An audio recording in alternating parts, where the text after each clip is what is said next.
Welcome to YOUCANIC. Today here on YOUCANIC we got a 2011 Honda Fit, and on this Honda Fit we're going to go over a lot of things. But on this Honda Fit we're going to go over how you would pop the hood right now. So to first pop the hood, you've got to get onto the driver's side and pull the lever that will get this hood to spring up, and then we'll open up the front.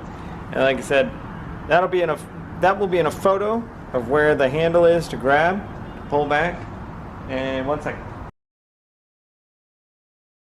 So once you reach down and you grab the handle, you pull it up, you'll see the hood pops up. And right down in here is a little lever.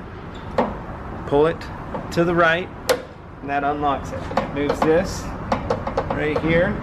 That unlocks from this bar up top. It unlocks this bar right here, the safety latch. And then you're just going to raise the hood. And we have this doesn't have struts, this has a bar. You're going to raise the bar and you're going to put it up right there. Once you raise the bar, it's going to mount right here. And that's how you hold up the hood to be able to do anything and everything under the hood. Thanks for watching YOUCANIC, where you can be the mechanic.